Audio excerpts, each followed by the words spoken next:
Hello everyone. Today I will be discussing Part 2 of the Turkish Constitution, Chapter 3, Article 42, the right and duty of training and education. To understand Turkish law, one must understand Turkish history. Now, this map shows what the Republic of Turkey would have been had the Turkish War of Independence not been successful on the Turkish side.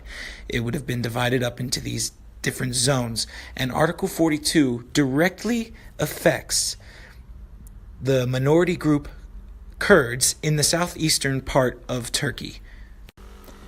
The Treaty of Sevres would have divided the area of Turkey up into different zones and different powers.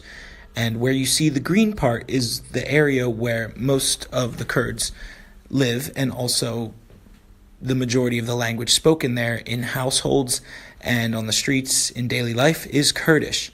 And this area was not able to be decided upon for its own autonomous region back in the foundation of the Turkish Republic. Now, the largest minority in Turkey is Kurds. They are roughly 11 to 15 million people of a population of 82 million people in Turkey.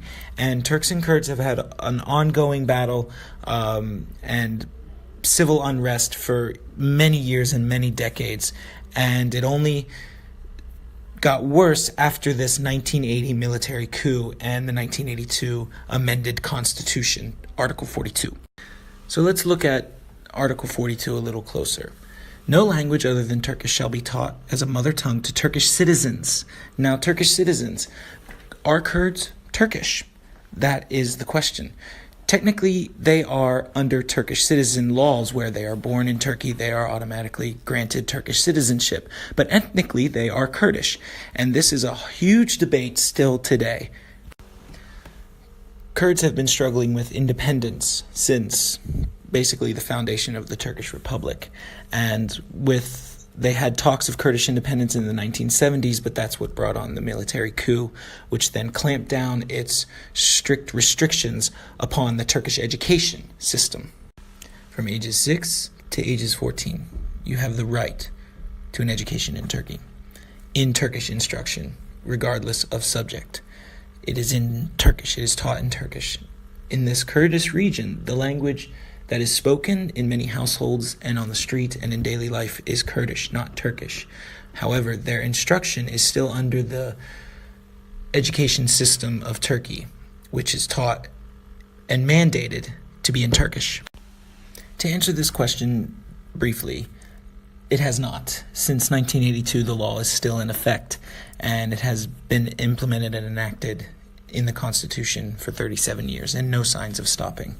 Only recently, in 2006, did the state government set up a radio and TV channels for Kurds, which is what you see in the background picture, the TRT Kurd. The law is very black and white, and students are basically educated in a language they do not understand. They suffer communication problems and are less likely to succeed, especially since Turkish mandated curriculum is comprised of rigorous testing and thorough analysis of the Turkish culture and language. So think about that. You're ethnically Kurdish and you don't speak Turkish, but you are tested in a language you don't know and in a culture which you don't associate with. Today, teachers struggle, especially in the Kurdish region, in schools in the Kurdish region, because they lack the resources and materials to deal with multilingualism. There's no training for them to deal with Kurdish-speaking students. All their instruction and classes and training has been done in Turkish.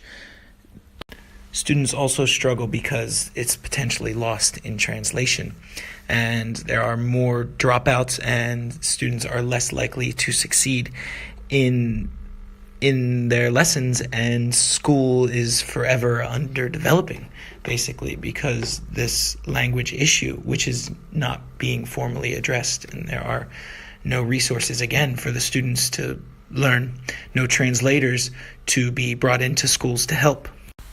Thank you for listening, everyone, about Article 42 in the Turkish education system.